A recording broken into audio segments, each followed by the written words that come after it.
That's a crappie for sure. It's gotta be, right? Yep.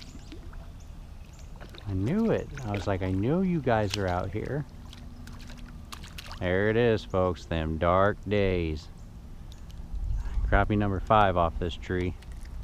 The general area. I was like, I felt him hitting. I was like, where are you? Number 5, dark days, folks. In the middle of the day. Alright.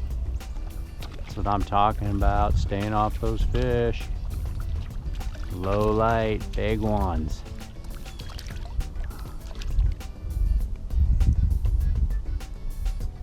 Yeah. These are quality fish out of here. Natural presentation. Beautiful. Just bank fishing. We got a tree extending out into the water. It's fall, so the water temperatures are probably in that upper 60s, 70 degrees. Optimum temperature for these fish to be hanging out shallow. And then big crappie are just right out there.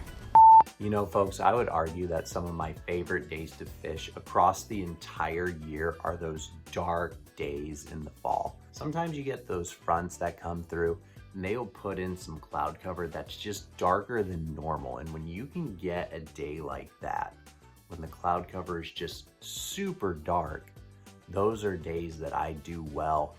From sun up to sundown, those fish are gonna be biting so well. Some additional things that had me really confident that the crappie were there were the fact that there were bait fish in the area.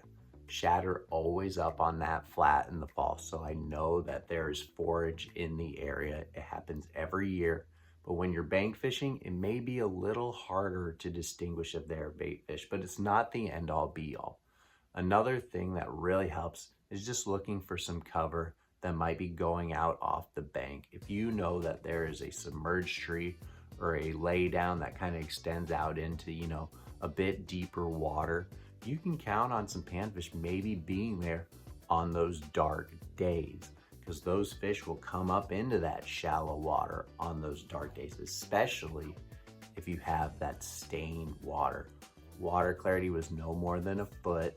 We had a tree going out there, we had forage, and we had really dark cloud cover, and those fish were in shallower water than usual.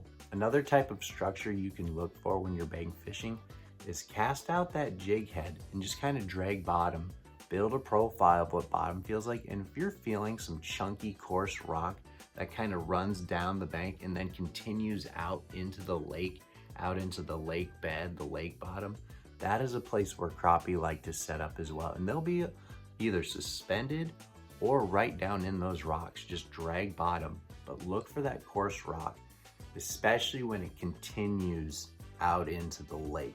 If it's some naturally occurring rock and it just continues into the lake bottom, and it's not like rip-rap and just stops, but it continues out into that lake bottom, fish out there, cast as far as you can and just slow reel. Build a profile of the bottom of that lake or body of water, and those crappie will be set up in those rocks on the bottom, or sometimes just suspended a couple feet off that.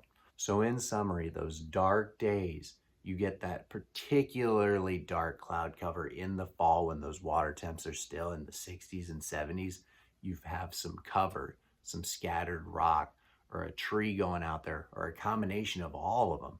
And especially if you have forage in addition to that, which might be a little tougher, but it's not the end all be all. The cover might be just enough to still have those fish up there. So look for that kind of scenario on a dark day, and you will probably come up with anything.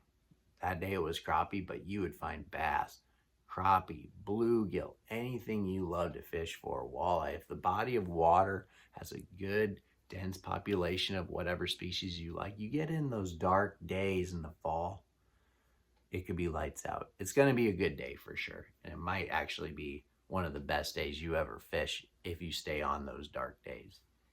That's all I got for you guys. Have a good one.